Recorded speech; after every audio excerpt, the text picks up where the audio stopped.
J'ai passé des nuits à prendre soin d'un ancien amiral de la flotte milliardaire. Lors de la lecture du testament, sa fortune a été léguée à un neveu perdu de vue depuis longtemps. Je franchissais déjà la porte quand l'avocat m'a fixé du regard et a murmuré « Monsieur, qui était votre père biologique ?» J'ai passé des nuits à m'occuper d'un milliardaire, ancien amiral de la flotte.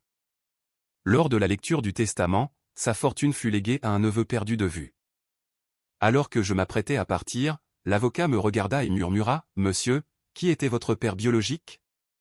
Je suis ravi de vous avoir ici. Suivez mon histoire jusqu'à la fin et indiquez la ville d'où vous lisez, afin que je puisse voir jusqu'où mon récit a porté. Je m'appelle Clifford, j'ai 66 ans, je suis un ancien Navy SEAL à la retraite, et je suis seul depuis 8 ans. L'appartement est petit. Une chambre, une cuisine où une table tient à peine, et un salon où le seul son est le bourdonnement du réfrigérateur. Mes enfants n'appellent pas, ils ne l'ont pas fait depuis des années. La dernière fois que j'ai parlé à mon fils, Marcus, il a dit que j'étais un robot, que je me souciais plus de la discipline que de lui. Ma fille, Rachel, a simplement cessé de répondre. Mon plus jeune, Brian, a bloqué mon numéro après que j'ai manqué sa remise de diplôme universitaire à cause d'un entraînement que je dirigeais. Ils ont raison, je suppose. Je n'étais jamais là pour les fêtes d'anniversaire, je n'aidais jamais avec les devoirs. Quand ils pleuraient, je leur disais de se durcir. Quand ils avaient besoin d'un câlin, je leur faisais une leçon sur la responsabilité. La marine m'a appris à être fort, à diriger, à ne jamais montrer de faiblesse. Je pensais leur enseigner la même chose, mais tout ce que j'ai fait, c'est les éloigner. Ce jeudi matin, je me suis réveillé comme n'importe quel autre jour, j'ai fait mon lit au carré, bu du café noir, fait 50 pompes, même si mon épaule me fait mal maintenant. Puis je suis allé à l'épicerie. J'y vais tous les jeudis à 9 h du matin. Même heure, même itinéraire, vieilles habitudes. J'étais dans l'allée des céréales, cherchant la même marque que j'achète depuis 30 ans, quand je l'ai vue. Au début, j'ai cru que mes yeux me jouaient des tours, mais non, c'était bien lui, l'amiral Richard Ashford, amiral de la flotte, une légende vivante. J'avais vu sa photo dans les couloirs de l'Académie navale, lu ses missions dans des briefings classifiés. Cet homme avait mené des opérations qui avaient changé le cours de l'histoire, mais l'homme qui se tenait devant moi ne ressemblait pas à une légende. Il avait l'air perdu, il tenait une boîte de soupe, la fixant comme s'il ne se souvenait plus pourquoi il l'avait prise. Ses mains tremblaient, ses vêtements étaient propres mais froissés, comme s'il avait dormi dedans. Et il était seul. Je me suis approché prudemment. « Monsieur, dis-je. » Il se retourna lentement, les yeux flous. « Êtes-vous l'amiral Ashford ?» Il cligna des yeux, me regarda un long moment, puis quelque chose changea dans son expression. Reconnaissance, peut-être, ou juste de l'épuisement. « Oui, dit-il doucement. Je le suis, ou je l'étais. » Je me suis présenté, lui ai dit que j'avais servi, que je savais qui il était. Il hocha la tête, mais je pouvais voir qu'il avait du mal à suivre. Je lui ai demandé s'il avait besoin d'aide. Il baissa les yeux vers la boîte de soupe dans ses mains, puis me regarda. « Je ne sais pas ce que je fais ici, dit-il, sa voix se brisant. Je ne me souviens plus comment je suis arrivé là. » Ma poitrine se serra. J'avais déjà vu ça. Des hommes qui avaient tout donné, seulement pour être oubliés. J'ai demandé s'il avait de la famille à proximité, quelqu'un que je pourrais appeler. Il laissa échapper un rire amer. « De la famille, répéta-t-il. Ils m'ont mis dans une maison, m'ont pris mes clés de voiture, m'ont pris ma liberté. Aujourd'hui, je suis juste sorti. Personne ne m'a arrêté. Je suis resté là, figé. Cet homme, ce héros, était abandonné, tout comme moi. Et à ce moment-là, je me suis vu dans 20 ans, seul, oublié, errant dans les allées d'une épicerie sans personne à appeler. Je n'ai pas réfléchi, j'ai juste agi. « Monsieur, dis-je, laissez-moi vous aider. » Il me regarda, vraiment me regarda, et je vis quelque chose que je n'avais pas vu depuis des années, de la gratitude. Une gratitude réelle, sans artifice. « Pourquoi feriez-vous cela ?» demanda-t-il. « Vous ne me connaissez pas. »« Je vous connais, dis-je. Je sais ce que ça fait d'être laissé pour compte. » Nous sommes restés là, au milieu de l'épicerie. Deux vieux soldats qui avaient tout perdu, sauf l'instinct d'aller de l'avant. Et pour la première fois depuis des années, je ne me suis pas senti complètement seul. Je l'ai conduit à mon appartement. Il n'a pas demandé où nous allions, il s'est juste assis sur le siège passager, regardant par la fenêtre. Quand nous sommes entrés, il a regardé les murs nus, la chaise unique, la table pliante. « Vous vivez seul ici ?» a-t-il demandé. J'ai hoché la tête. Il s'est assis lourdement, comme si ses jambes ne pouvaient plus le soutenir. « Moi aussi » a-t-il dit. Enfin, avant qu'il ne me prenne. J'ai fait du café. Nous nous sommes assis l'un en face de l'autre. Deux hommes qui avaient passé des décennies à diriger les autres, mais ne pouvaient pas se sortir eux-mêmes de la solitude. Je l'ai interrogé sur sa famille. Il m'a raconté que sa fille Patricia l'avait placé dans une maison de retraite il y a 3 ans. Elle avait dit que c'était pour son bien, mais en réalité, c'était parce qu'elle voulait le contrôle. Le contrôle de son argent, le contrôle de ses décisions, le contrôle de tout. Elle a une procuration, dit-il, sa voix monocorde. Elle a vendu mes médailles, mes uniformes, tout ce que j'avais gagné. Et quand je l'ai confrontée, elle m'a dit que j'étais ingrat, que je n'appréciais pas son sacrifice. Je serrai la mâchoire. Je connaissais ce sentiment, le sentiment d'être blâmé pour la cruauté de quelqu'un d'autre. « Et vous ?» demanda-t-il. « Pourquoi êtes-vous seul ?» Je lui ai raconté. Lui ai parlé de mes enfants. De comment j'avais priorisé la mission sur eux. De comment j'avais été tellement concentré à les rendre forts que j'avais oublié de les faire se sentir aimés. L'amiral a écouté sans m'interrompre. Quand j'ai eu fini, il est resté silencieux un long moment. Puis il a dit quelque chose que je n'oublierai jamais, « Vous me ressemblez, 30 ans en arrière. » Cette nuit-là, je lui ai préparé le canapé, lui ai donné une couverture et un oreiller. Il m'a remercié, mais il y avait quelque chose dans ses yeux, quelque chose qui ressemblait à de l'espoir, ou peut-être juste du soulagement. Avant de se coucher, il s'est tourné vers moi. « Clifford, dit-il, je ne sais pas pourquoi vous m'aidez, mais merci. » Je ne savais pas quoi répondre, alors j'ai juste hoché la tête, éteint la lumière et suis allé dans ma chambre, mais je n'ai pas pu dormir. Je suis resté allongé à regarder le plafond, pensant à l'amiral, à mes enfants, à comment nous avions tous les deux fini ici, seuls, oubliés. Deux hommes qui avaient tout donné à leur devoir, seulement pour réaliser trop tard que le devoir ne vous tient pas chaud la nuit. Je ne le savais pas alors, mais cette nuit-là a tout changé. Le lendemain matin, je me suis réveillé à l'odeur du café. Je suis entré dans la cuisine et j'ai trouvé l'amiral debout près de la cuisinière, essayant de comprendre comment utiliser ma vieille cafetière. Il a levé les yeux en m'entendant. « Bonjour, dit-il. J'ai pensé que je pourrais me rendre utile. » J'ai souri. C'était le premier vrai sourire que j'avais ressenti depuis des mois. Nous nous sommes assis ensemble, buvant du mauvais café, et pour la première fois depuis des années, je n'ai pas senti le poids du silence peser sur moi. L'amiral m'a raconté davantage de choses sur sa vie, sur ses années dans la marine, sur les missions dont il ne pouvait pas parler, sur les hommes qu'il avait perdus, et sur sa fille Patricia, qui, disait-il, avait toujours été distante. Même enfant, elle ne l'avait jamais compris, ne s'était jamais souciée de son service, seulement de ce qu'il pouvait lui donner. Et quand j'ai vieilli, dit-il, quand j'ai commencé à oublier des choses, elle a vu sa chance, m'a mis à l'écart, à tout prix. Je sentais la colère monter dans ma poitrine, pas seulement pour lui, pour nous deux. Nous avions tout donné pour protéger des gens qui ne se souciaient même pas de se souvenir de nous. Mais assis là, face à cet homme que je connaissais à peine, je ressentais autre chose aussi, une connexion, un but, peut-être même une famille. Je ne savais pas ce qui allait se passer ensuite. Je ne savais pas combien de temps l'amiral resterait. Mais pour la première fois en 8 ans, je n'étais pas seul, et lui non plus. L'amiral est resté. Les jours sont devenus des semaines. J'ai établi une routine pour nous deux. Chaque matin, je le réveillais à 7 heures. Nous prenions le café ensemble. Je préparais le petit déjeuner, des œufs brouillés et du pain grillé. Rien de spécial. Ensuite, je l'aidais avec ses médicaments. Il avait 7 pilules différentes, et il ne se souvenait jamais lesquelles prendre à quel moment. Au début, je pensais que c'était juste la vieillesse, mais plus je passais de temps avec lui, plus je réalisais que c'était plus que cela. Il oubliait où il était.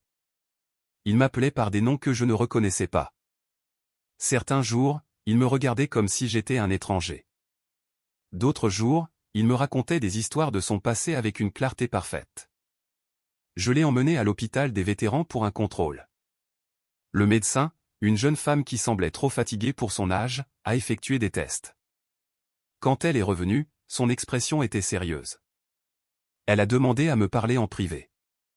L'amiral attendait dans la salle d'examen, fixant une affiche sur les maladies cardiaques. Le docteur Martinez a regardé son presse-papier, puis moi. Monsieur Ashford souffre de démence précoce, a-t-elle dit. Elle progresse. Il a besoin de soins constants, de surveillance, et il ne devrait absolument pas vivre seul. J'ai hoché la tête lentement. Et sa famille? Elle a froncé les sourcils. Selon nos dossiers, sa fille a une procuration médicale, mais elle ne l'a pas amenée pour un contrôle depuis plus de 2 ans. Elle a fait une pause. Êtes-vous un parent? Non, ai-je dit, juste un ami. Elle m'a observé un instant.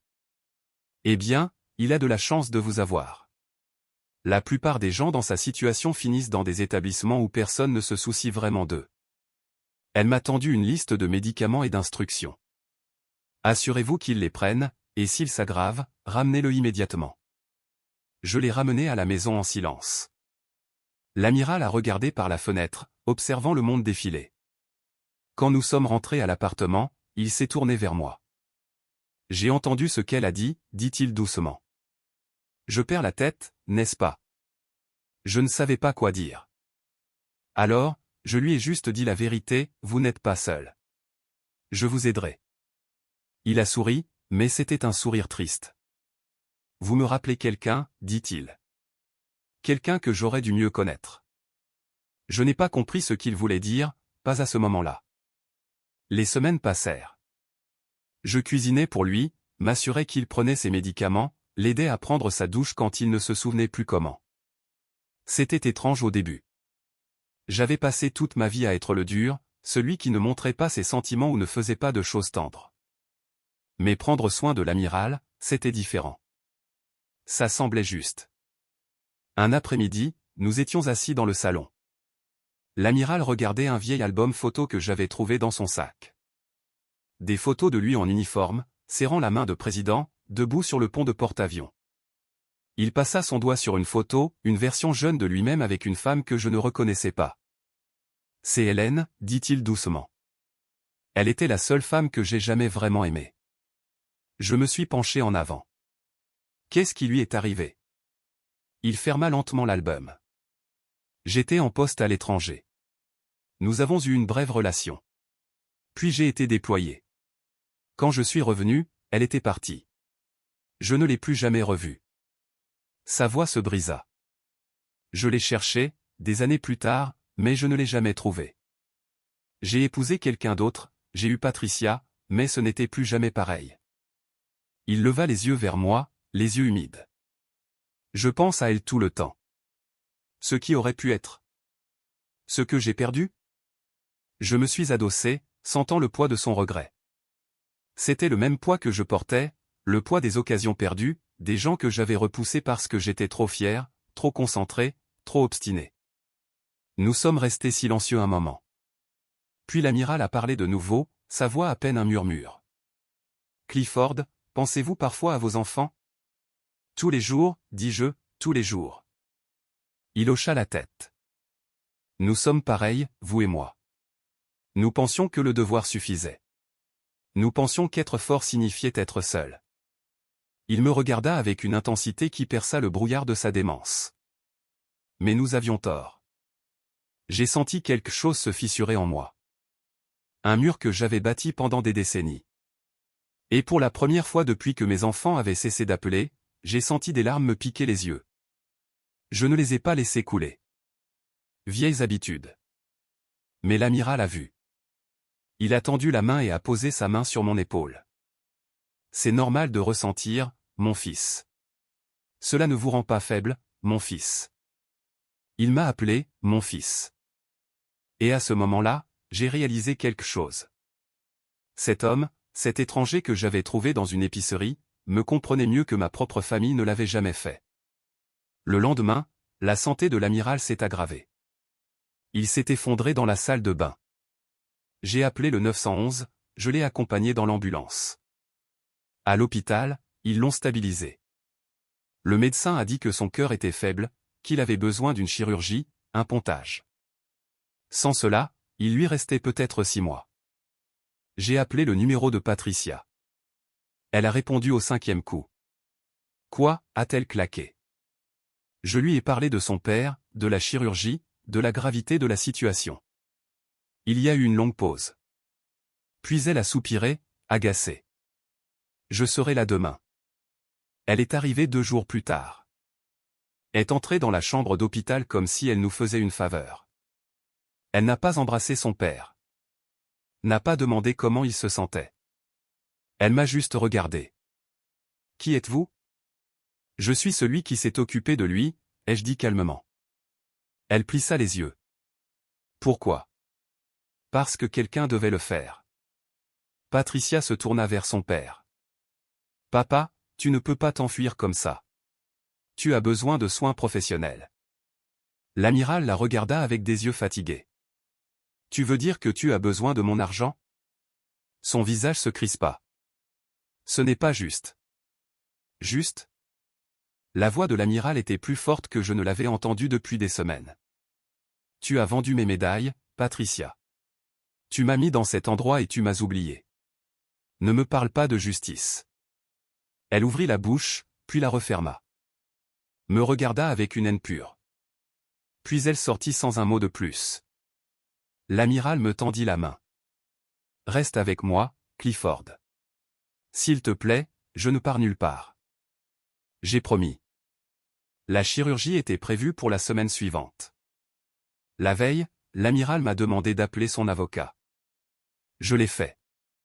Un homme nommé Douglas Whitmore est arrivé 1 heure plus tard, une mallette à la main. L'amiral m'a demandé de sortir pendant qu'il parlait. J'ai attendu dans le couloir, me sentant mal à l'aise. Quand l'avocat est sorti, il m'a fait un signe de tête, mais n'a rien dit. L'amiral m'a rappelé. Il avait l'air épuisé mais déterminé. Clifford, je dois vous dire quelque chose, dit-il. Vous avez été plus un fils pour moi ces quelques mois que quiconque dans toute ma vie. J'ai senti ma gorge se serrer. Monsieur, vous n'avez pas à, oui, je le dois. Il serra ma main faiblement. Quoi qu'il arrive demain, je veux que vous sachiez que vous comptez. Vous n'êtes pas seul, et moi non plus. L'opération s'est bien passée, du moins c'est ce qu'on disait. L'amiral s'est réveillé brièvement, m'a serré la main, puis est tombé dans le coma. Le médecin a dit que c'était son corps qui lâchait, que ce n'était qu'une question de temps. Je suis resté à son chevet tous les jours. Patricia est venue une fois, est restée 10 minutes, et partie sans lui dire au revoir. Une semaine plus tard, l'amiral Richard Ashford est décédé. Je lui tenais la main quand il a rendu son dernier souffle, et pour la première fois depuis que j'étais enfant, j'ai pleuré. Je n'ai pas seulement perdu un ami, j'ai perdu la seule personne qui m'avait fait sentir que je comptais, mais je ne le savais pas encore. L'amiral me réservait une dernière surprise. Les funérailles ont eu lieu un mardi. J'ai tout organisé moi-même. La marine a envoyé une garde d'honneur. Ils ont plié le drapeau avec précision. L'ont remis à Patricia. Elle l'a pris sans émotion, comme un autre objet à ranger. Je me tenais à l'arrière de la chapelle. Je n'étais pas de la famille, je n'avais pas le droit de m'asseoir devant. Mais je devais être là, je devais dire au revoir à la seule personne qui m'avait compris depuis des années. Patricia a fait un discours, parlant du service de son père, de son sacrifice, de son dévouement au pays. Elle n'a pas mentionné qu'elle l'avait abandonné. N'a pas mentionné la maison de retraite. N'a pas mentionné qu'il était mort avec seulement un étranger à ses côtés. Quand elle a eu fini, les gens ont applaudi poliment. Je me sentais mal. Après le service, des gens que je n'avais jamais vus sont venus voir Patricia. Des cousins éloignés, d'anciens camarades de la marine, des gens qui voulaient rendre hommage, ou peut-être juste être vus. J'ai observé du coin de l'œil Patricia jouer parfaitement le rôle de la fille endeuillée, essuyant ses yeux avec un mouchoir, acceptant les condoléances avec une tristesse feinte. Personne ne m'a parlé. J'étais invisible, comme je l'avais été toute ma vie. J'étais sur le point de partir quand l'avocat de Patricia, Douglas Whitmore, s'est approché de moi. Monsieur Reynolds, dit-il, j'ai besoin que vous restiez pour la lecture du testament. Je fronçai les sourcils. Pourquoi? Je ne suis pas de la famille. Il ajusta ses lunettes. L'amiral a demandé votre présence. S'il vous plaît, c'est important. Je le suivis dans une pièce privée du salon funéraire. Patricia était déjà là, assise dans un fauteuil en cuir, les jambes croisées. Elle me regarda avec des yeux froids quand j'entrai. « Qu'est-ce qu'il fait ici » demanda-t-elle à Whitmore. L'avocat ne répondit pas.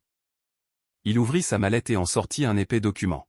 « Commençons, dit-il. » Patricia se pencha en avant, impatiente. Je restai près de la porte, prêt à partir dès que ce serait fini. Whitmore s'éclaircit la gorge et commença à lire. Moi, l'amiral Richard James Ashford, étant saint d'esprit et de corps, déclare par la présente ceci comme mon dernier testament. Il a passé en revue les formalités, puis il est arrivé à la partie importante.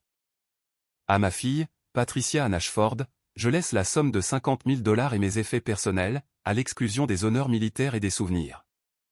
Le visage de Patricia devint pâle. 50 000 ? C'est tout ? Whitmore continua sans la regarder. Le reste de ma succession, y compris tous les actifs financiers, biens immobiliers et investissements évalués à environ $40 millions, je les lègue à James Richard Ashford, neveu, précédemment cru disparu. La pièce devint silencieuse. Je clignai des yeux. $40 millions à un neveu dont personne n'avait jamais parlé. Patricia se leva, sa voix tremblante de rage. Quel neveu? Papa n'avait pas de frère.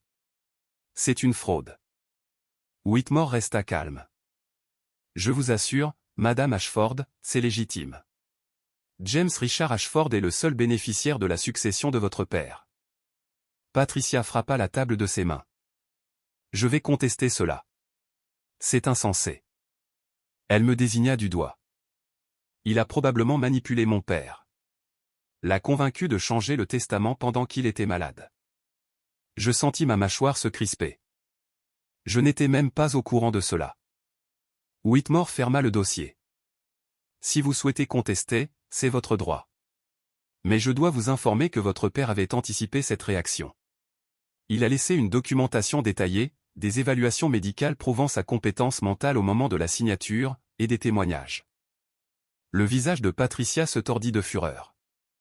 Elle saisit son sac et sortit en trombe, ses talons claquant sèchement sur le sol. La porte se referma derrière elle. Je restai là, figé. $40 millions à un neveu dont je n'avais jamais entendu parler. Je me sentais utilisé, comme si j'avais fait partie d'un jeu que je ne comprenais pas. Je me tournai pour partir. Monsieur Reynolds. La voix de Whitmore m'arrêta. Je dois vous demander quelque chose. C'est important. Je me retournai, épuisé. Quoi? Il m'observa attentivement. Qui est votre père biologique? Je le fixai. Quel genre de question est-ce? S'il vous plaît, dit-il. C'est pertinent. Je secouai la tête. Je ne sais pas. Ma mère ne me l'a jamais dit. Il est parti avant ma naissance. Pourquoi est-ce important? Whitmore tendit la main dans sa mallette et en sortit une enveloppe scellée. L'amiral vous a laissé ceci. Il a dit que vous devriez le lire en privé. Je pris l'enveloppe. Mes mains tremblaient. Qu'est-ce que c'est? La vérité, dit Whitmore doucement. Puis il ajouta, Monsieur Reynolds, je pense que vous devriez vous asseoir. Je ne m'assis pas. J'ai déchiré l'enveloppe là, sur place. À l'intérieur, il y avait une lettre manuscrite. L'écriture de l'amiral, tremblante mais claire. Clifford, commençait-elle. Si vous lisez ceci, je suis parti et vous êtes probablement confus, en colère, peut-être même vous sentez-vous trahi. Je ne vous blâme pas. J'ai continué à lire. Il y a quelque chose que je ne vous ai jamais dit. Quelque chose que je n'ai découvert que 2 ans plus tôt, quand j'ai engagé un détective privé pour retrouver quelqu'un de mon passé. Une femme nommée Hélène. Votre mère. Mon souffle se coupa. Je continuai à lire, ma vision se brouillant. En 1958, j'étais stationné dans une base en Caroline du Nord. J'ai rencontré une femme. Nous avons eu une brève relation. J'étais jeune, imprudent, et fiancée à quelqu'un d'autre. Quand mes ordres de déploiement sont arrivés, je suis parti. Je n'ai jamais su qu'elle était enceinte. Je n'ai jamais su pour vous. J'ai dû m'arrêter, j'ai dû respirer. Cela ne pouvait pas être réel. La lettre continuait. Des décennies plus tard, quand j'ai enfin retrouvé Hélène, elle était partie. Mais j'ai trouvé des dossiers, des actes de naissance, votre nom, Clifford James Reynolds, né le 12 avril 1959. Mon fils. Mes genoux ont flanché. J'ai saisi le bord de la table pour me stabiliser. Je vous ai observé de loin pendant des mois. J'ai appris votre vie, votre service, votre famille. Et quand vous m'avez trouvé dans cette épicerie, j'ai su. J'ai su que c'était vous. Mais j'étais un lâche. Je ne vous l'ai pas dit parce que je ne voulais pas vous faire plus de mal que je ne l'avais déjà fait en étant absent. Mes mains tremblaient si fort que je pouvais à peine tenir le papier. James Richard Ashford, c'est vous, Clifford. Je vous ai donné l'héritage sous ce nom parce que légalement, c'est vous. Mon fils, le fils que je n'ai jamais pu élever. Le fils que je n'ai jamais pu connaître. Mais ces derniers mois, j'ai enfin pu être votre père, et vous avez été le fils que j'ai toujours souhaité avoir. Des larmes coulaient sur mon visage. Je ne pouvais pas les arrêter. Pardonnez-moi de ne pas vous l'avoir dit plus tôt. Pardonnez-moi pour toutes ces années où je n'étais pas là. Mais sachez ceci, vous n'êtes pas seul. Vous ne l'avez jamais été. Vous êtes mon fils, et je suis si fier de vous. La lettre se terminait par sa signature, Richard Ashford. Et en dessous, une ligne de plus, papa. Je m'effondrai sur la chaise. Whitmore me tendit un mouchoir. Je ne le pris pas. Je suis resté assis, tenant la lettre. Mon monde entier brisé et reconstruit en l'espace de 5 minutes. L'amiral était mon père, l'homme dont j'avais pris soin, l'homme qui m'avait compris. Il était mon père et je ne l'avais jamais su. Whitmore parla doucement. Il y a aussi des résultats ADN dans l'enveloppe, datés d'il y a 6 mois. Il les a fait faire avant de commencer à montrer des symptômes. Tout est documenté. Légal. Je levai les yeux vers lui. Ma voix était à peine un murmure. Pourquoi ne me l'a-t-il pas dit? Whitmore s'assit en face de moi. Il a dit qu'il avait peur. Peur que vous le rejetiez. Peur que vous pensiez qu'il n'était qu'une autre personne qui vous avait abandonné. Je m'essuyai le visage avec le revers de ma main. Il avait raison. Je l'aurais fait. Mais il a aussi dit autre chose, a poursuivi Whitmore. Il a dit que pendant le temps que vous avez passé ensemble, il a appris à connaître l'homme que vous étiez devenu, et cela valait plus que toutes les excuses qu'il aurait pu donner. J'ai fixé la lettre dans mes mains. Toutes ces conversations, tous ces moments, il savait. Il savait tout le temps. Et je l'avais appelé monsieur. J'avais gardé mes distances. Je l'avais traité comme une mission, pas comme un membre de ma famille. Parce que je ne savais pas comment être autre chose. Whitmore se leva. Prenez votre temps, monsieur Reynolds. Ou devrais-je dire, monsieur Ashford, il n'y a pas de hâte. Quand vous serez prêt, nous nous occuperons du transfert de la succession. Il me laissa seul dans cette pièce. Je suis resté là pendant 1 heure, peut-être plus, tenant la lettre, la lisant encore et encore, essayant de comprendre comment l'univers m'avait conduit à cette épicerie. Comment j'avais trouvé mon père sans même le savoir. Et comment, encore une fois, je l'avais perdu. Mais cette fois, c'était différent. Cette fois, il m'avait laissé quelque chose. Pas seulement de l'argent, quelque chose de plus important. La vérité et la connaissance que je comptais, que j'étais aimé, même si je ne l'avais jamais su de son vivant. J'ai soigneusement plié la lettre et l'ai remise dans l'enveloppe. Puis je me suis levé, redressé les épaules et suis sorti de ce salon funéraire. Patricia m'attendait sur le parking. Quand elle me vit, ses yeux étaient pleins de venin. « Tu crois que tu as gagné » siffla-t-elle. « Je vais me battre. Je vais prouver que tu l'as manipulée. » Je la regardai, vraiment la regardai, et je vis ce que l'amiral avait dû voir. Une femme qui ne se souciait que de l'argent, qui ne l'avait jamais aimé, qui l'avait jeté dès qu'il était devenu gênant. « Vas-y, dis-je doucement. Batte-toi, mais tu perdras, car ton père a fait son choix, et ce n'était pas toi. » Je suis monté dans ma voiture et suis parti. Dans mon rétroviseur, je l'ai vue debout, seule sur le parking. Et j'ai réalisé quelque chose. Je n'étais pas en colère contre elle, j'avais juste pitié d'elle. Elle avait eu un père toute sa vie, et elle l'avait gâché. Je n'avais eu le mien que quelques mois, mais je l'avais aimé. Et il m'avait aimé. Et c'était plus que ce qu'elle n'aurait jamais. J'ai conduit pendant des heures, sans destination, juste en conduisant. La lettre était posée sur le siège passager, et chaque fois que je la regardais, une nouvelle vague d'émotions m'envahissait. Chagrin, colère, confusion, et quelque chose d'autre que je ne pouvais nommer. Peut-être du soulagement. Peut-être juste de l'épuisement. J'ai fini par arriver à l'océan, garé près d'une plage où j'avais l'habitude de courir pendant mon service actif. C'était la fin de l'après-midi, le soleil commençait à descendre vers l'horizon. Je suis sorti de la voiture, la lettre à la main, et j'ai marché vers l'eau. Les vagues s'écrasaient contre le rivage, régulières, rythmiques, comme elles l'avaient été pendant des millions d'années, indifférentes à la douleur humaine. Je me suis assis sur le sable et j'ai relu la lettre, la 5e fois, peut-être la 6e. Mon père, l'amiral Richard Ashford, était mon père. Et j'avais passé des mois avec lui, sans jamais le savoir, sans jamais avoir la chance de l'appeler papa de son vivant, sans jamais avoir la chance de lui dire que je comprenais, que je lui pardonnais, que je l'aimais. Mon téléphone sonna. Je ne voulais pas répondre, mais je regardais l'écran quand même. Marcus, mon fils. Je fixai son nom un long moment, puis laissai le message aller à la messagerie vocale. 30 secondes plus tard, un SMS arriva. Papa, j'ai entendu pour l'amiral. Je suis désolé. Je le lus 3 fois. Désolé. C'est tout ce qu'il dit. Pas, je veux parler. Pas, on se voit. Juste, désolé. J'ai tapé une réponse. J'ai commencé à écrire quelque chose sur le fait que j'aurais aimé que les choses soient différentes. À quel point il me manquait. À quel point je voulais réessayer. Mais je l'ai effacé. Au lieu de cela, j'ai juste écrit « merci ». J'ai rangé le téléphone et j'ai regardé l'océan. Toute ma vie, j'avais cru qu'être fort signifiait être seul. Que le fait d'avoir besoin des autres vous rendait faible. La marine l'avait renforcé.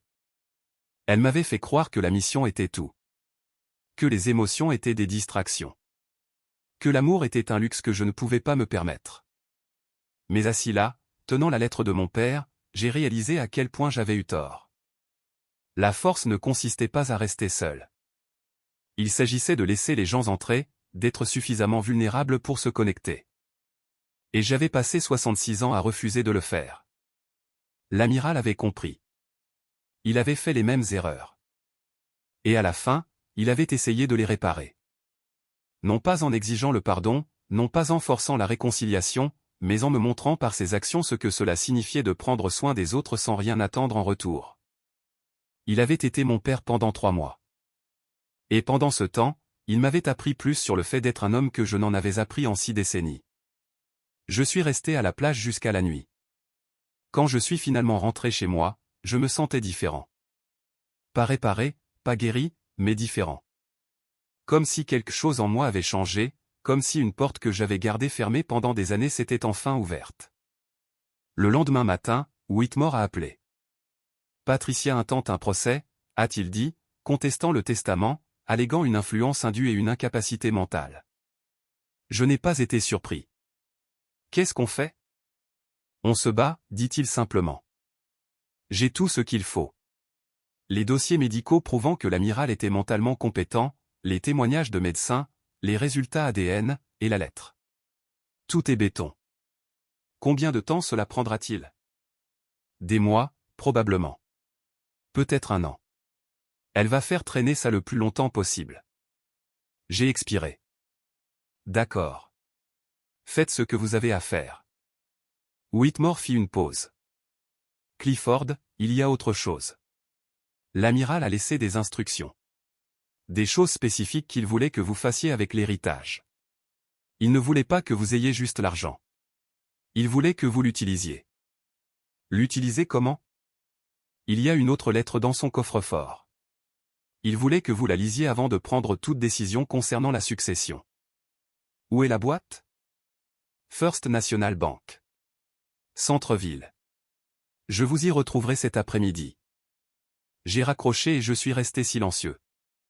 Plus de lettres, plus de secrets. Je ne savais pas si je pouvais supporter plus de révélations, mais j'y suis allé quand même. La banque était froide et stérile. Whitmore m'attendait déjà à mon arrivée. Nous avons été escortés dans une pièce privée. Un employé de la banque a apporté une boîte métallique, l'a posée sur la table et nous a laissés seuls. Whitmore me tendit une clé. C'est la vôtre maintenant. J'ai déverrouillé la boîte. À l'intérieur, il y avait des papiers, des documents, et une autre enveloppe avec mon nom. Je l'ai ouverte avec précaution. Clifford. La lettre commençait. Si vous lisez ceci, vous connaissez la vérité. Vous savez que vous êtes mon fils et vous êtes probablement en colère, confus, peut-être même vous sentez-vous trahi. Je comprends. J'ai continué à lire. Mais je dois vous faire comprendre quelque chose. Je ne vous ai pas donné cet héritage pour apaiser ma culpabilité. Je vous l'ai donné parce que vous le méritez. Non pas parce que vous êtes mon fils, mais à cause de qui vous êtes. Un homme d'honneur. Un homme qui s'est soucié d'un étranger quand personne d'autre ne le ferait. Un homme qui mérite une seconde chance. Ma gorge s'est serrée. Je t'ai regardé, Clifford. J'ai vu comment tu vivais seul, te punissant pour des erreurs que tu crois avoir commises. Mais tu n'étais pas le méchant de ton histoire. Tu étais juste un homme faisant de son mieux avec ce qu'il savait. Et parfois, ce n'est pas suffisant. Mais cela ne fait pas de toi une mauvaise personne. Cela te rend juste humain. J'ai dû arrêter de lire. J'ai dû respirer. La lettre continuait. Je vous donne cet argent parce que je veux que vous ayez la chance que je n'ai jamais eue, la chance de réparer les choses. Non pas en forçant vos enfants à vous pardonner. Non pas en exigeant qu'ils vous acceptent, mais en leur montrant, comme vous me l'avez montré, ce que cela signifie de prendre soin sans rien attendre en retour. Je me suis essuyé les yeux. Utilisez cet argent à bon escient, Clifford. Aidez les personnes qui en ont besoin, les vétérans oubliés, les familles déchirées, et peut-être, juste peut-être, trouver un moyen de laisser vos enfants voir qui vous êtes vraiment. Pas le soldat, pas la machine, juste l'homme. La lettre se terminait par sa signature et en dessous une autre ligne. Je suis fier d'avoir été votre père, même si ce n'était que pour un court instant. Je suis resté assis, tenant la lettre, sentant le poids de ses mots. Whitmore n'a rien dit. Il m'a juste laissé digérer. Finalement, j'ai levé les yeux. Qu'est-ce qu'il voulait que je fasse? Whitmore a ouvert un dossier. Il a laissé des instructions détaillées. Il voulait que vous créiez une fondation pour les vétérans confrontés à l'éloignement familial. Il voulait des programmes de conseil, de médiation, de groupes de soutien. Il a même esquissé la structure, le personnel, le financement, tout. J'ai fixé les documents. Il avait pensé à tout. Tout planifié. Il m'avait laissé une feuille de route pour faire quelque chose de bon à partir de la douleur que nous avions tous deux portée. Il a aussi laissé ceci, dit Whitmore, me tendant une petite boîte en bois. À l'intérieur se trouvait une médaille militaire. La Navy Cross. La Navy Cross de l'amiral. Et en dessous, une note, pour mon fils. Pour que tu n'oublies jamais que tu es un héros, toi aussi. Je refermai la boîte avec précaution. Mes mains tremblaient. Whitmore parla doucement. Il croyait en vous, Clifford, plus que vous ne le savez. Je ne me fis pas confiance pour parler. J'ai juste hoché la tête. Le procès dura 11 mois.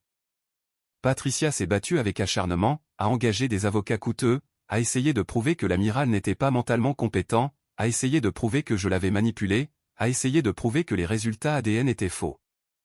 Mais Whitmore avait raison. Tout était irréfutable. Les dossiers médicaux étaient clairs. L'ADN était irréfutable. Et la lettre que l'amiral avait écrite a été lue au tribunal. Chaque mot. Lorsque le juge a rendu son jugement définitif, Patricia a été sommée de cesser toute action en justice. La succession m'appartenait. 40 millions de dollars et le poids des espoirs de mon père. Patricia ne m'a pas regardé en quittant la salle d'audience. Elle est simplement sortie avec ses avocats, le visage crispé de fureur. Je ne me sentais pas victorieux. Je me sentais juste fatigué. Whitmore m'a serré la main. Félicitations, dit-il. Que ferez-vous maintenant? J'ai baissé les yeux sur le dossier que je tenais. Les plans de la fondation, l'héritage de l'amiral. Je vais faire ce qu'il a demandé, ai-je dit. Je vais aider les gens. Whitmore a souri. Il serait fier. J'ai quitté le tribunal et me suis rendu au cimetière. Je me suis tenu devant la tombe de l'amiral.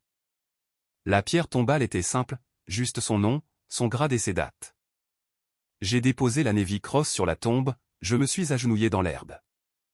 Je t'ai trouvé, papa, dis-je doucement. Je t'ai trouvé et je t'ai perdu. Et je t'ai retrouvé. Et je vais m'assurer que ta vie a eu un sens. Je vais m'assurer que d'autres personnes n'auront pas à ressentir ce que nous avons ressenti. Le vent s'est levé, faisant bruisser les arbres. Je suis resté là longtemps, seul avec l'homme que je n'avais jamais pu appeler père de son vivant. Mais je l'appelais ainsi maintenant. Et d'une certaine manière, je crois qu'il m'a entendu. Quand je me suis finalement levé, je me suis senti plus léger. Pas heureux, pas guéri, mais plus léger. Comme si j'avais porté un poids pendant 66 ans et qu'on m'avait enfin donné la permission de le déposer. Je suis retourné à ma voiture, j'ai vérifié mon téléphone. Il y avait un message de Rachel, ma fille. Papa, disait-il, on peut parler? J'ai fixé le message. 3 mots. 3 mots simples qui ressemblaient à une bouée de sauvetage. Je ne savais pas si elle me pardonnerait, je ne savais pas si nous aurions à nouveau une vraie relation, mais c'était un début. Et pour la première fois depuis des années, cela suffisait.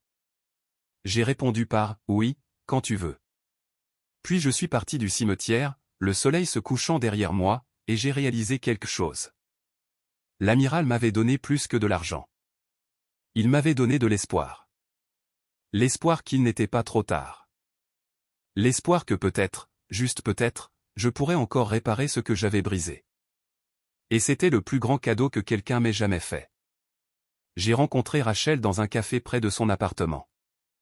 Terrain neutre. Elle l'avait choisi, et je comprenais pourquoi. Elle avait besoin de contrôle. Besoin de pouvoir partir si les choses tournaient mal. Je suis arrivé tôt, j'ai commandé un café noir, me suis assis près de la fenêtre, j'ai attendu. Mes mains n'arrêtaient pas de trembler. J'avais affronté des combattants ennemis en territoire hostile sans scier, mais l'idée d'affronter ma fille me terrorisait. Elle est arrivée pile à 15 heures, toujours ponctuelle.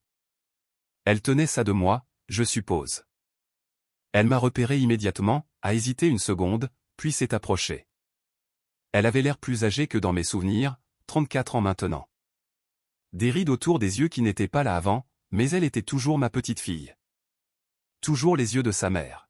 « Salut, papa, dit-elle. » Sa voix était prudente, réservée. « Salut, Rachel, dis-je. Merci d'être venue. » Elle s'assit en face de moi, commanda un latte à la serveuse. Nous restâmes silencieux jusqu'à ce que la boisson arrive. Elle serra ses mains autour de la tasse, la fixant comme si elle contenait des réponses. « J'ai entendu parler de l'amiral, dit-elle finalement. Marcus m'a raconté. » J'ai hoché la tête. Je ne savais pas quoi dire. Elle prit une gorgée de son latte. « Il était ton père. Ton père biologique? » Oui, dis-je doucement. Je viens de l'apprendre. Rachel leva les yeux vers moi. Ses yeux étaient humides. Ça a dû être difficile de le trouver et de le perdre comme ça. Ça l'a été, ai-je admis. Mais je suis reconnaissant d'avoir pu le connaître. Même si ce n'était que pour un court instant. Elle posa sa tasse. Pourquoi n'as-tu jamais parlé de tes parents, de ton passé? Nous avons grandi sans rien savoir de tes origines. J'ai fixé mon café. Parce que je ne voulais pas que vous sachiez. Je ne voulais pas que vous me voyiez comme quelqu'un qui avait été abandonné. Je pensais que si vous connaissiez la vérité, vous me trouveriez faible. Rachel laissa échapper un rire amer. Faible? Papa, nous pensions que tu étais fait de pierre. Fait. Nous pensions que tu ne te souciais de rien d'autre que de la marine. Sauf la mission. J'ai tressailli. Je sais. Je sais. Je vous ai déçu. Elle secoua la tête. Tu ne m'as pas déçu parce que tu étais faible. Tu m'as déçu parce que tu ne nous laisses pas entrer. Parce que tu agissais comme si les émotions étaient l'ennemi. Je la regardais, vraiment la regardais, et je vis la douleur que j'avais causée, les années passées à me sentir mal aimé, indésirable. Je lui avais fait exactement ce que j'avais craint qu'on me fasse. Je suis désolé, dis-je, ma voix brisée. Je suis tellement désolé, Rachel. Je pensais vous protéger, vous apprendre à être fort. Mais tout ce que j'ai fait, c'est vous repousser. Elle s'essuya les yeux. Oui. Tu nous as tous repoussés. Et quand nous avions le plus besoin de toi, tu n'étais pas là. J'ai dégluti difficilement. Je sais. Je ne peux pas revenir en arrière. Je ne peux pas réparer ce que j'ai brisé. Mais je veux que vous sachiez quelque chose. Prendre soin de l'amiral, ça m'a changé. Il m'a montré ce que je faisais de mal toute ma vie, et je ne veux pas mourir sans que vous sachiez que je le vois maintenant. Je vois ce que j'ai fait, et je suis désolé. Rachel est restée silencieuse pendant longtemps. Elle regardait par la fenêtre, observant les gens passer. Quand elle a finalement parlé, sa voix était douce. Je veux te croire, papa. Vraiment. Mais j'ai été blessé trop de fois. Nous tous. Je comprends, dis-je. Je ne demande pas pardon. Je ne te demande pas d'oublier. Je voulais juste que tu saches que j'essaie. Et si tu veux parler un jour, je suis là. Elle hocha lentement la tête. D'accord. Nous sommes restés assis 1 heure de plus, parlant de petites choses, de son travail d'enseignante, de son partenaire, quelqu'un avec qui elle était depuis 2 ans, quelqu'un que je n'avais jamais rencontré. Elle m'a montré des photos sur son téléphone, des photos d'une vie que je ne connaissais pas. Quand nous nous sommes dit au revoir, elle m'a serré dans ses bras. C'était bref, maladroit, mais c'était quelque chose. Je l'ai tenue peut-être 1 seconde de trop, et quand elle s'est éloignée, j'ai vu des larmes dans ses yeux. « Prends soin de toi, papa, dit-elle. Toi aussi, ma chérie. » Je l'ai regardé s'éloigner, et j'ai ressenti quelque chose que je n'avais pas ressenti depuis des années. De l'espoir. Un espoir fragile et réel. J'ai utilisé une partie de l'héritage pour rembourser les prêts étudiants de Rachel. Elle ne savait pas que c'était moi. J'avais demandé à Whitmore de l'organiser anonymement. Elle m'a appelé 1 semaine plus tard, confuse et reconnaissante. Je lui ai juste dit que j'étais heureux pour elle. Je ne lui ai pas dit la vérité. Je n'avais pas besoin qu'elle le sache. Je voulais juste qu'elle ait un fardeau de moins. Marcus était plus difficile. Il ne répondait pas à mes messages. Ne répondait pas quand j'appelais. Je lui ai envoyé une lettre manuscrite. Je lui ai parlé de l'amiral. Je lui ai parlé de la fondation que j'étais en train de créer. Je lui ai dit que je comprendrais s'il ne voulait plus jamais me voir, mais que je l'aimais, que je l'avais toujours aimé, même quand je ne savais pas comment le montrer. Il n'a pas répondu. Pas pendant des mois, mais je n'ai pas abandonné. Je continuais à envoyer des lettres, pas trop souvent, juste 1 fois par mois, des nouvelles de ma vie, de la fondation, de ce que j'apprenais. Je ne demandais rien. Je n'exigeais pas de réconciliation. Je lui faisais juste savoir que j'étais là. Brian, mon plus jeune, était entre les deux. Il a accepté de me rencontrer pour le déjeuner. Nous nous sommes assis l'un en face de l'autre dans un restaurant, le même restaurant où je l'emmenais quand il était enfant. Il a commandé un hamburger. J'ai commandé un café. « Pourquoi maintenant, papa ?» a-t-il demandé. « Pourquoi essaies-tu soudainement ?» J'ai posé ma tasse. Parce que je comprends enfin ce que j'ai perdu. Et je ne veux pas mourir sans au moins essayer de réparer ça. Il m'a regardé. Tu crois vraiment que tu peux réparer ça après tout? Je ne sais pas, ai-je dit honnêtement. Peut-être pas, mais je dois essayer. Il a mangé son hamburger en silence. Quand il a eu fini, il m'a regardé. Je ne suis pas prêt à te pardonner, a-t-il dit. Mais je suis prêt à écouter. C'est tout ce que je demande, ai-je dit. Il a hoché la tête. D'accord, on peut essayer ça. Mais si tu gâches encore, j'arrête. Plus de chance. Je comprends. Nous avons commencé à nous rencontrer 1 fois par mois, juste pour le déjeuner. Parfois, nous parlions du passé. Parfois, nous ne parlions pas du tout. Mais c'était quelque chose, une fondation, fragile, mais réelle. Je me suis consacré à la fondation de l'Amiral. J'ai embauché une équipe, mis en place des programmes de conseil pour les vétérans et leurs familles, créé des groupes de soutien, construit un réseau de médiateurs spécialisés dans la réconciliation familiale. La fondation n'était pas seulement une question d'argent, elle visait à donner aux gens les outils nécessaires pour reconstruire ce qu'ils avaient perdu. Je l'ai appelée la Fondation Ashford, le nom de mon père, son héritage. La première année a été difficile. Nous avons aidé 23 familles. Certaines se sont réconciliées, d'autres non. Mais chaque personne qui franchissait nos portes repartait en sachant qu'elle n'était pas seule, que quelqu'un comprenait. J'ai commencé à participer au groupe de soutien moi-même, non pas en tant que leader, juste en tant que participant.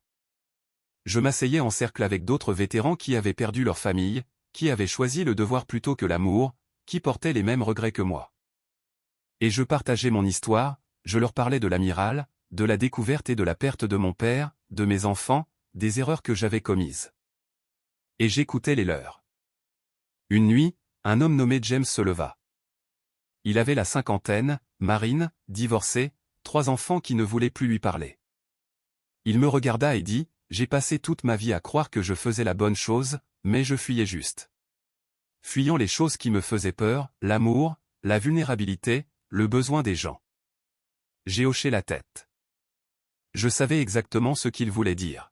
« Nous courons tous, dis-je. Mais peut-être qu'il est temps d'arrêter. » La pièce était silencieuse. Puis quelqu'un d'autre parla, et encore, et encore. Et nous sommes restés assis là, une pièce pleine d'hommes brisés, admettant enfin que nous avions besoin d'aide, que nous avions besoin les uns des autres. C'était la première fois de ma vie que je ne me sentais pas seul. 6 mois après ma rencontre avec Rachel, elle m'a invité à dîner chez elle. J'ai failli dire non, failli trouver une excuse, mais je me suis forcé à y aller, je me suis présenté avec des fleurs, comme ma mère me l'avait appris. Rachel a ouvert la porte, a souri, et m'a laissé entrer. Son partenaire, Alex, était dans la cuisine, en train de cuisiner.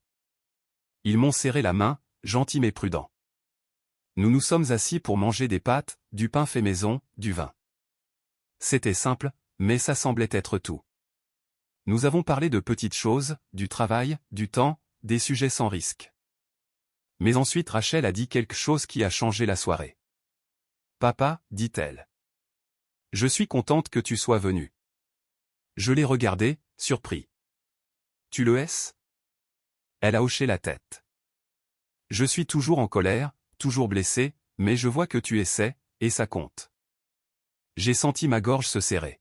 « Merci, dis-je doucement. » Alex tendit la main et serra celle de Rachel. « Elle m'a parlé de votre fondation, dirent-ils.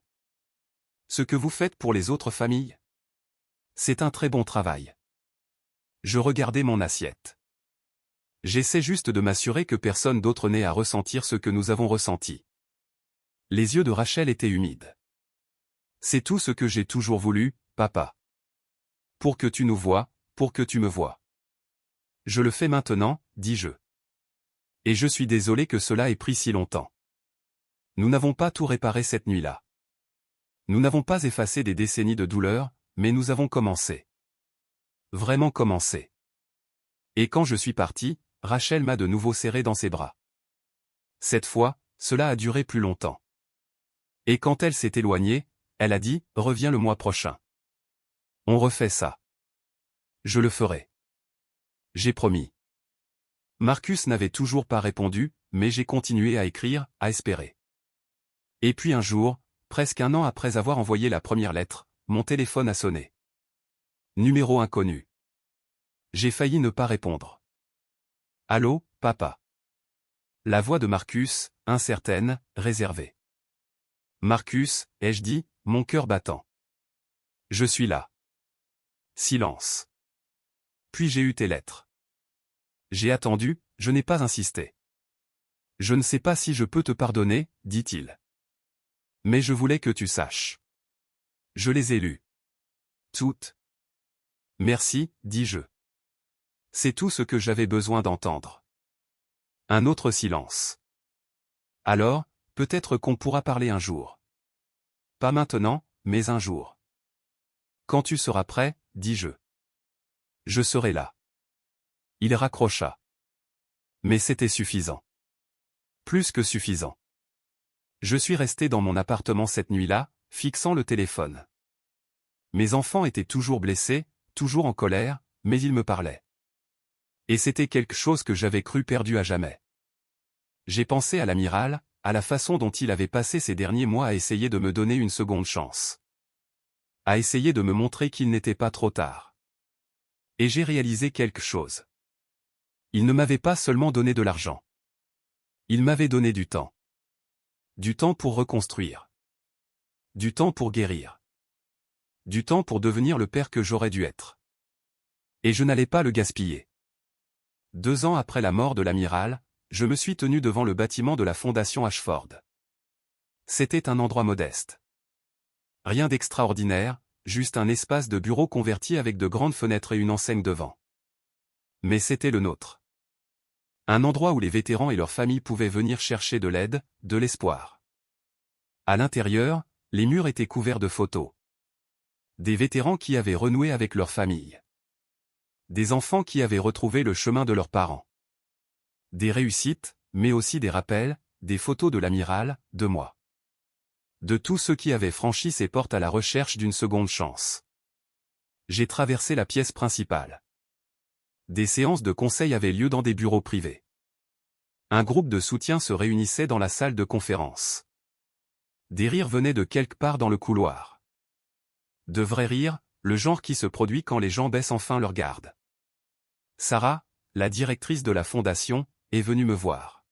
« Bonjour, Clifford, dit-elle. Nous avons 3 nouvelles familles qui commencent cette semaine. » J'ai hoché la tête. C'est bien. Très bien. Elle a souri. Vous devriez être fier. Vous avez aidé beaucoup de gens. J'ai regardé autour de la pièce. L'amiral a aidé des gens. Je ne fais que continuer ce qu'il a commencé. Elle m'a serré l'épaule. Il serait fier de vous. J'espère bien. Je l'espérais vraiment. Cet après-midi, j'ai déjeuné avec Brian. Nous nous sommes retrouvés dans le même restaurant, la même banquette. C'était devenu notre routine. Une fois par mois, chaque mois, depuis 2 ans maintenant. Il a commandé un hamburger. J'ai commandé un café. Comment va la fondation, a-t-il demandé. Bien, ai-je dit. Elle grandit. Nous pensons à ouvrir un 2e emplacement. Il a hoché la tête, impressionné. C'est génial, papa. Je l'ai regardé. Nous avions encore beaucoup de chemin à parcourir, encore des conversations que nous n'avions pas eues, des blessures qui n'avaient pas complètement guéri, mais nous essayions, et cela signifiait tout. Je voulais te dire quelque chose, ai-je dit. Je travaille avec un thérapeute à la fondation, je m'occupe de certaines choses. Brian a posé son hamburger. Ouais, je voulais que tu saches. J'essaie de comprendre pourquoi j'ai fait ce que j'ai fait, pourquoi je vous ai tous repoussés, et j'apprends lentement, mais j'apprends. Il m'a observé un instant. Il faut du courage, papa. Admettre que tu as besoin d'aide. J'ai haussé les épaules. L'amiral m'a appris ça. Que demander de l'aide n'est pas une faiblesse, c'est une force. Brian a souri, un vrai sourire, un que je n'avais pas vu depuis des années. Je suis content que tu fasses ça. Nous avons terminé le déjeuner, avons parlé de son travail, de sa petite amie, de choses normales. Quand nous nous sommes dit au revoir, il m'a serré dans ses bras.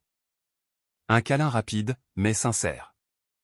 Et quand il s'est éloigné, il a dit « On se voit le mois prochain ». J'ai hoché la tête. Absolument.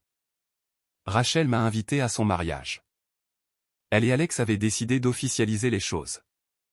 Une petite cérémonie, juste des amis proches et la famille. Quand elle m'a appelé pour m'inviter, j'ai failli laisser tomber le téléphone. « Tu veux que je sois là ?» ai-je demandé, la voix tremblante. « Bien sûr que oui, dit-elle. Tu es mon papa. » Ces mots. Tu es mon papa. J'avais attendu si longtemps pour les entendre à nouveau, pour savoir que je comptais encore pour elle. Je serai là, dis-je. Je ne manquerai ça pour rien au monde. Le mariage était magnifique, simple, organisée dans un jardin avec des guirlandes lumineuses et des fleurs partout. J'étais assis au deuxième rang, pas devant. Je n'avais pas encore mérité ça, mais j'étais là, et ça suffisait. Quand Rachel est descendue l'allée, ma gorge s'est serrée. Elle était radieuse, heureuse. Et quand elle a passé ma rangée, elle m'a regardé, vraiment regardé. Et elle a souri. Pas un sourire forcé, un vrai. J'ai souri en retour, les larmes coulant sur mon visage. Je me fichais de qui voyait. À la réception, Rachel est venue me voir, m'a demandé de danser. Nous nous sommes tenus sur la piste de danse, balançant maladroitement sur une chanson lente. Aucun de nous n'a rien dit pendant un moment. Puis elle a posé sa tête sur mon épaule. « Merci d'être là », a-t-elle murmuré. « Merci de me laisser faire », ai-je dit. Elle s'est reculée, m'a regardé. « Je suis toujours blessé, papa. Ça va prendre du temps. » « Je sais », ai-je dit. « Et j'attendrai aussi longtemps que tu auras besoin. » Elle a hoché la tête. « Je sais que tu le feras. » Quand la chanson s'est terminée, elle m'a serré dans ses bras, un vrai câlin. Le genre qui dit « Je t'aime toujours », même si je ne sais pas encore comment te pardonner. Et c'était plus que ce que j'avais jamais espéré. Marcus m'a surpris 6 mois plus tard.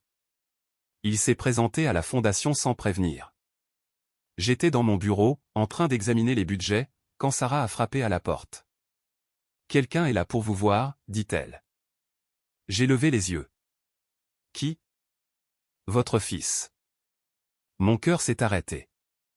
Je me suis levé, je suis allé dans le hall, et il était là. Marcus, 38 ans maintenant, ressemblait tellement à sa mère. Il se tenait là, les mains dans les poches, l'air mal à l'aise. « Salut, papa. » dit-il. « Salut, Marcus. » Ai-je réussi à dire. Nous sommes restés là un instant. Puis il a fait un geste vers le bâtiment. « Puis-je voir ce que vous avez fait ?» Je lui ai fait visiter, lui ai montré les salles de conseil, les groupes de soutien, les présenter à une partie du personnel. Il n'a pas dit grand-chose, il a juste écouté, observé. Quand nous sommes revenus à mon bureau, il s'est assis en face de moi.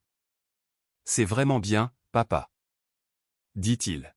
« Ce que vous faites ici ? » J'essaie, dis-je, j'essaie d'aider les gens à éviter les erreurs que j'ai faites. Il a hoché la tête. J'ai lu toutes tes lettres, chacune d'entre elles.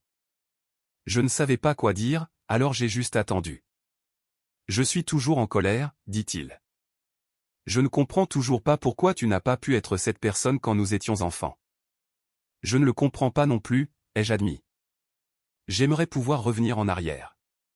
Faire les choses différemment, mais je ne peux pas. Tout ce que je peux faire, c'est essayer d'être meilleur maintenant. Il me regarda longuement.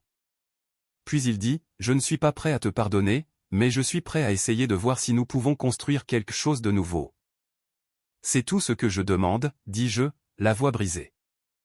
Il se leva, tendit la main. Je lui serrai la main, puis, de façon inattendue, il me serra dans ses bras. Bref, maladroit, mais réel.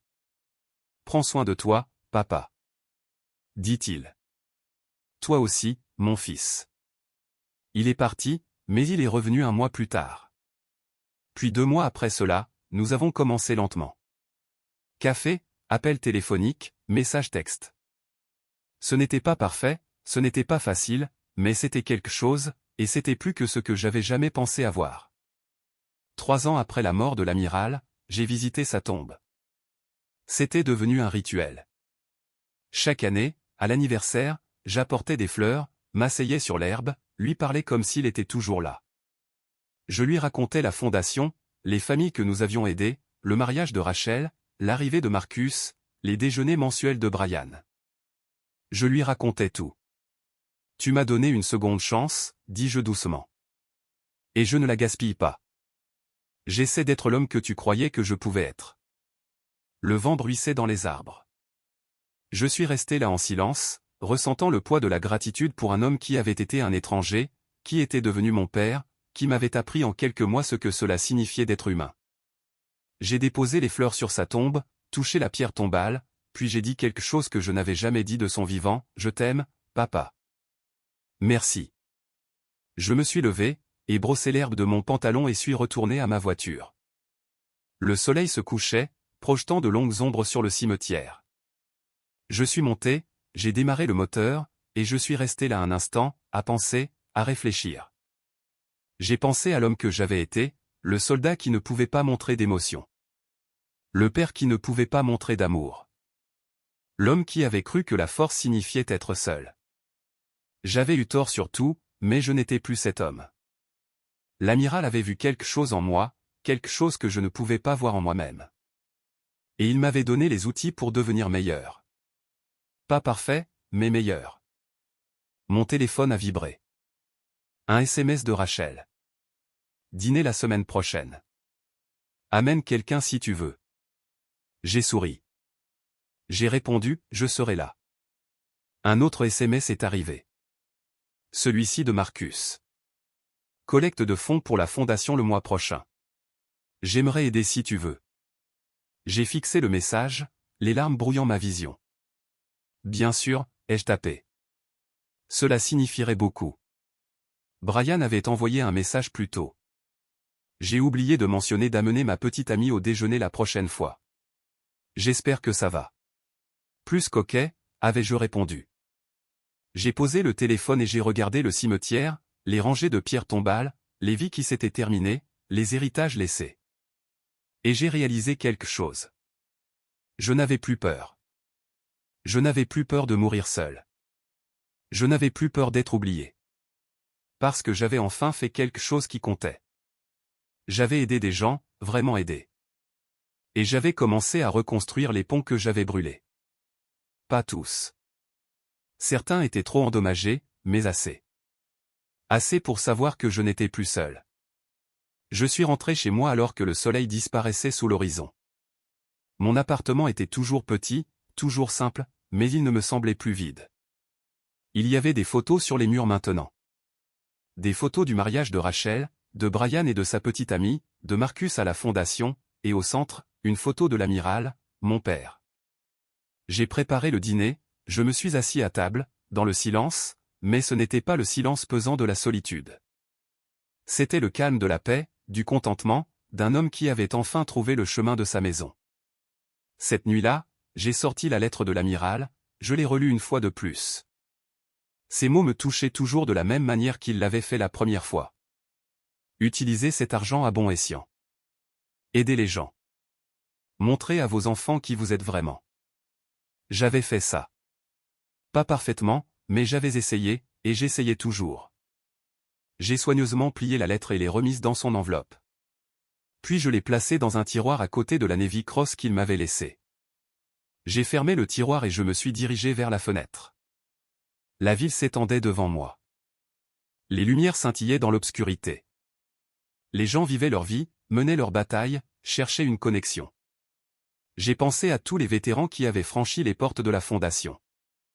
À toutes les familles qui s'étaient retrouvées. Et j'ai pensé à l'amiral, à la façon dont un acte de compassion, un choix d'aider un étranger, avait tout changé.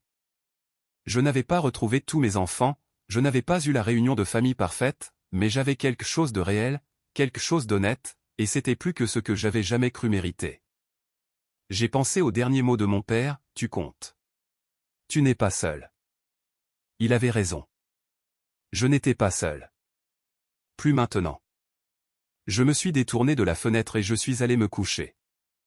Et pour la première fois en 68 ans, j'ai dormi paisiblement. Sans regret pour me peser. Sans culpabilité pour m'étouffer. Juste la paix. Une paix durement gagnée, bien méritée.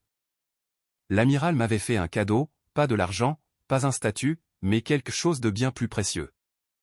Il m'avait donné la chance de devenir l'homme que j'étais toujours censé être, un père, un ami, un être humain. Et je l'avais enfin accepté. J'ai fermé les yeux et j'ai presque pu entendre sa voix. Stable, calme, fier. Bien fait, mon fils. Bien fait. Et je savais que, où qu'il soit, il souriait parce que j'avais tenu ma promesse.